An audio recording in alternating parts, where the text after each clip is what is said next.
What is going on, everybody, and welcome back to another Yu-Gi-Oh! Sevens episode review. Today, guys, we're going to be going over the latest episode of Yu-Gi-Oh! Sevens, episode 18. Man, we're almost to 20 episode, guys. That is pretty insane. And without further ado, guys, let's get into it because there is some stuff to talk about in this episode. I can't wait to get into the discussion. So, what did I think of this episode? I thought this was an okay episode. I mean, it was really interesting to kind of see the relationship between Ro and Geta, but, well, you know what? I'll kind of talk about that closer to the end of the video because it is a concern that I do have with Yu-Gi-Oh! Sevens. It's not bad, it's just I think I just really need to say this because I think, to me, this might hurt my experience with Sevens. I really have no idea, but let's get into the episode. So, the episode starts off pretty interesting. We actually do see a flashback of Geta and Roa. They were basically dueling with each other, and they made a promise that the next day Geta and Roa would duel each other, but that didn't end up happening, and that basically led him into this whole like Ingermo, which when I first saw that, I was very confused on why he was holding a grudge for so long about the whole band and stuff, which we do learn that in the episode, so it was at least explained a little bit better, but so that ends up happening. It was the very beginning of the episode. We get Yuya and the group. They're kind of all talking about Neil a little bit, which actually, speaking of Neil spoke in this episode, which was weird to me because I remember reading the summary that he wasn't going to speak at all in this episode. When I remember, and I even looked back in the cast list, I didn't see Neil's name on the cast list, so I'm very confused on why he was on the cast list. I feel like that was changed when that summary when it came out because he did speak in this episode, but that was just something I did notice, which was really weird. Which it was kind of cool to see again. He was just basically talking about resuming the whole thing again. And Yuga and Co go back to the place where they started at. They were just in a hallway trying to figure out how to get back into the Garden of Providence. Roa then calls Roman to come back to their apartment, and that's when Yuga, Gakuto, and Rook got sent through a hole and then landed into like that kind of like a pilot. I don't know, still how they survived. I don't know how far they fell, which Roa and Roman we do learn also fell down there, but they didn't have a soft cushion spot, so I don't know what in the world happened with them. I don't know how in the world they were able to survive a fall from that unless they got the same treatment as well. But Yuga and Co, they are back into where they were last time when Rook beat Schrodinger last episode. They ended up back in the same location.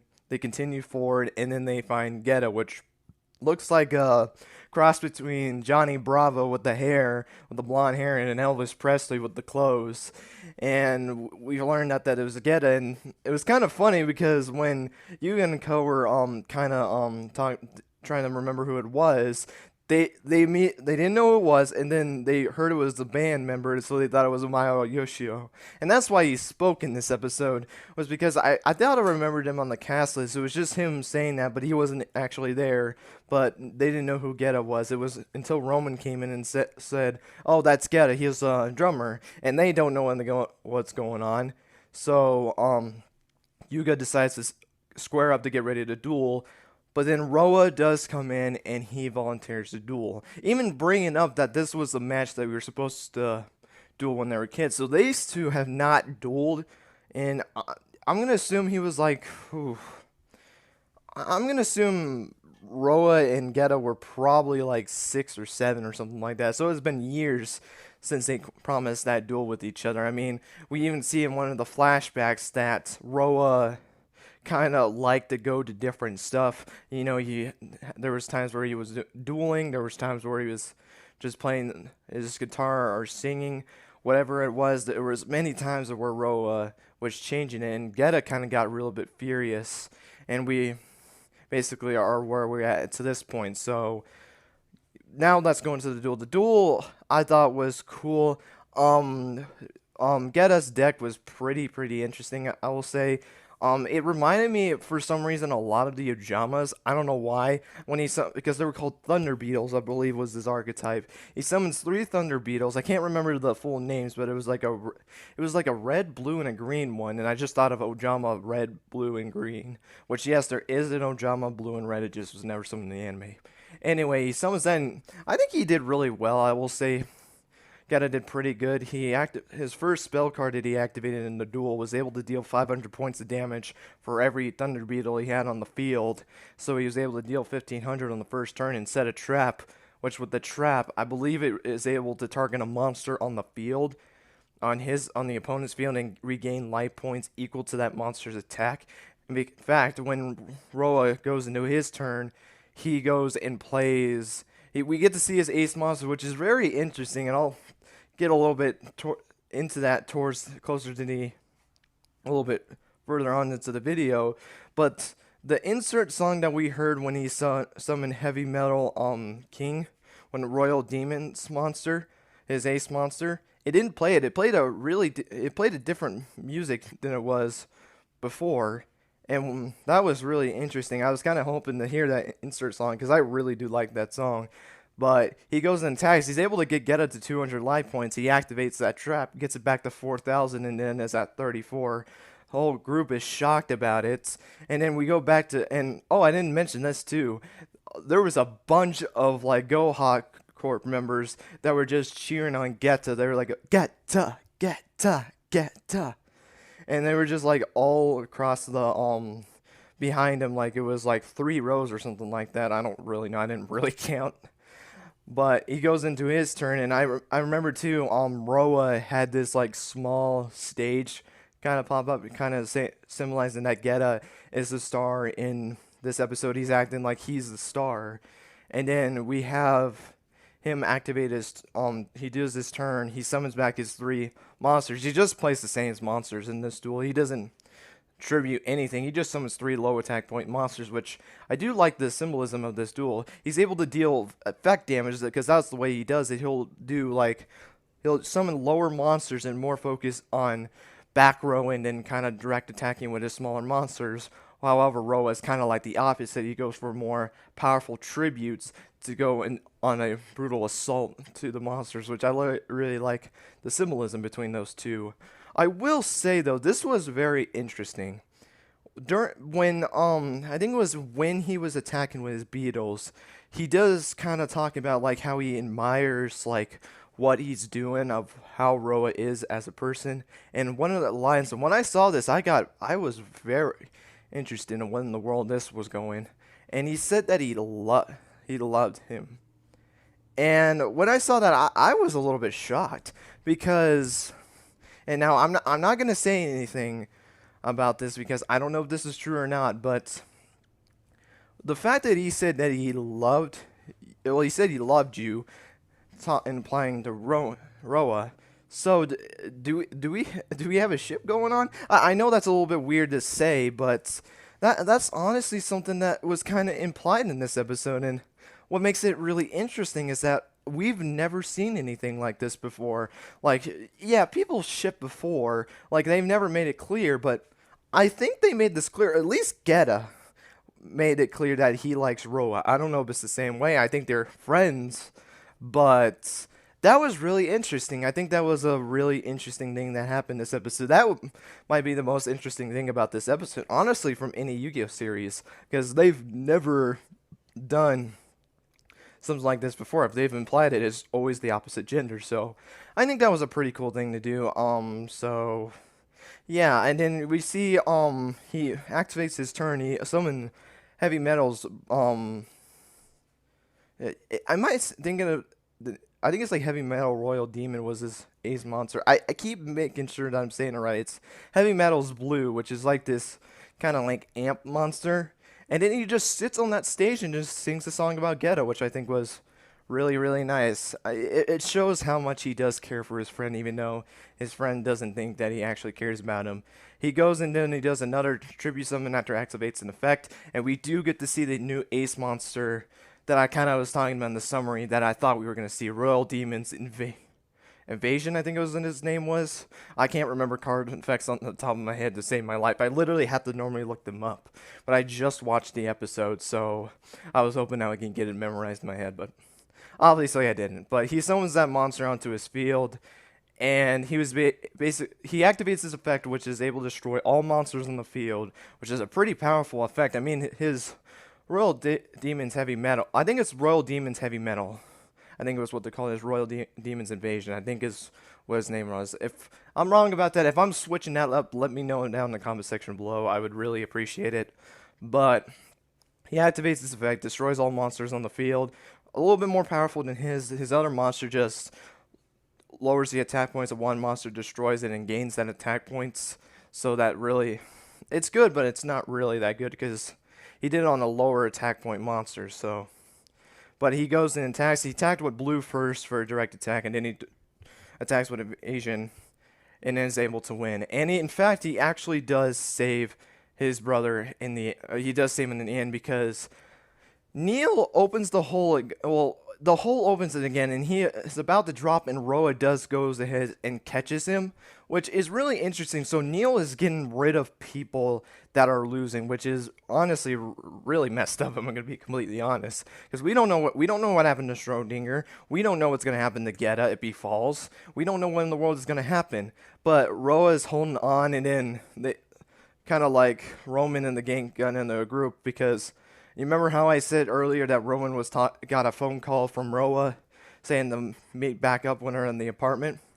Well, apparently she wanted Roman to ask Yuga to make kind of like a drum robot, which A is kind of messed up because you have a drummer, and B, that's not cool, man. Even like closer to the end of this episode, he kind of shows like he didn't care in a sense. I might just be looking at that wrong, but come on, the way he was acting, he doesn't really care, which is kind of messed up. I'm gonna be completely honest. Ruck just shouts the whole entire thing out. Geta hears him and lets go and falls down the hole. And Roa even admit to this, so that was kind of messed up as well. And then we get to the closer to the end of the episode, and then that's where the whole thing happens. Roa walks off, and that was the end of the episode. So yeah, that was very interesting. I was not expecting. I thought Geta was actually going to get out of that, or Neil wouldn't have said something, because again, Neil was in this episode, so he wouldn't have said anything. But no, just after that little hologram talk he had with the crew, he didn't speak for the rest of this episode. So that was very interesting. So yeah, that was actually a pretty quick review. I know honestly, and I'm just gonna say this right now because this episode might have been a little bit quicker because there's honestly nothing is really going on. I mean, yeah, you have the crew going to try to get back Kaizo's data, but my thing with this series so far, and this was the same with GX. I'm not just blaming this series in particular. Yu-Gi-Oh! GX Season 1 kind of had the same problems with it as well, is that there's just a lot of one-shot feeling duelists. Like, I don't think we're ever going to see Schrodinger, Arya Arata, Maguru, or Geta. I don't honestly think we're going to see Geta duel again after this episode. Like, they might be back together. The band might get back together because I don't know if the band's going to get back together. Probably is because, you need to have a happy ending somehow, but they'll probably make it up somehow. I don't think we're going to see those characters duel again. We haven't seen Bakuro, Mezaburo, Yoshio, Omayo Yoshiro. We haven't seen him, even though he did speak in this episode. It was just some kind of like, I don't know, it was just like a screen that just him screaming his name again, probably from like Rook's memory. And then Khan, we have not seen those characters. The only characters we've seen since the start of the new arc was Gakuto's group, which I do think we will see them again when Gakuto duels, because every time it's just like based around Gakuto, his crew members are always there. So if he does duel, which this is a little bit of spoiler, but we'll talk about in the episode 19 summary. Gakuto is not dueling in the next episode. I'm not going to tell who is dueling, even though if you watch at the end of the episodes, the preview shots, you know who's dueling in the next episode. I just don't want to talk about it because I want to talk about that for the episode 19 summer, which it's going to be a very interesting talk. Let me just say that right now, but it kind of is hurting me because I like Sevens. I think it has a really good story. It just, there hasn't been a duel that is interesting me yet. Because, yeah, this was an interesting duel, but honestly, since Yuga and Roa, there hasn't been a duel that was interesting. Probably since, like, the first 4 duels of the series. And I didn't even care about for the Yuga versus Otis duel, or what we knew as Hologram Man. But until we learned a lot about Otis, then I kind of respected that duel a little bit more. But, like, the Rook versus Bakuro duel, the Yuga versus Khan, even Roman versus Gakuto I didn't really care about. Sure, that was two of the main people, and that might be a little bit surprised, which I just didn't like the whole reason for that, which at least it gave a reason why Geta, I didn't mention that actually. There was a reason why Geta was mad too, was because he was not put in that. Not only did he forget about his friendship, he wasn't even on the, like, he was mad that he wasn't on the posters. Like, it was only Ro and Roman that were on the posters, which, this also makes you feel bad for Mayo Yoshiro, because he's under the same boat. Why didn't you say anything with him? Because he is in the same boat as you, dude. Sure, you might have a little bit more personal relationship with Roa, but you guys are in the same boat. Why didn't you guys both talk to Roa? That's your own, that's kind of your fault for not really talking about it, which that was something I think was interesting. I kind of wish Omayo Yushio was here so that he can kind of give his side of it as well, because he's in the same boat. I just don't know why he wasn't in there. Probably because he wasn't relevant, which we haven't seen him since episode 13, and he didn't even speak in episode 13. Those two were just out of the way, so that is really interesting as well. But honestly, there's just not really much we've seen that. I'm probably not gonna be interested in anything again until, honestly, probably either Neil goes, or I don't. It probably is gonna be Neil, because Yuga, I don't even think if he faces a one-shot character I'm gonna be interested, or Roman or Gakuto, and those are the main four. Like, honestly, the one-shot duelists have just really hurt my opinion of the show. Not in a bad way. Don't think this is a rant or anything like that. I just hope it gets kicked up a little bit more. That is all I am saying with this. I think that is just something that I kind of have a little bit problem with. And if you guys disagree, let me know, because this is just something I've been noticing for the last, because we're out to 20 episodes and there's only been 5 duels. I want to be interested in all the duels, like, but it just hasn't happened. So yeah, that really is going to be it, guys, for this episode review. And it's really weird, because it feels like I'm ending these, like, so short. Like, I feel like this review was really only like 10 minutes or something like that, but the rest of the time probably just came for me just talking about the problem, which kind of sucks, because I do like Yugioh Sevens. I think it has a really interesting story. It's just, I feel like nothing has happened so far. There really is nothing that's going on.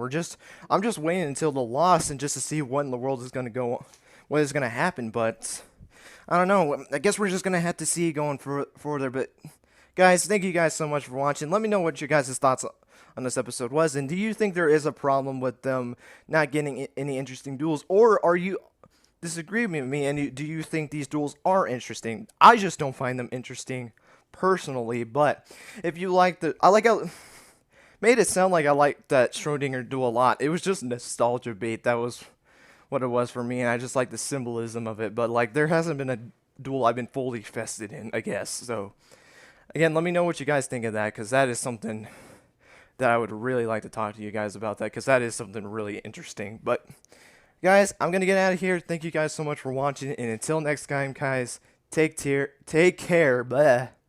And I hope you guys have a great rest of your day.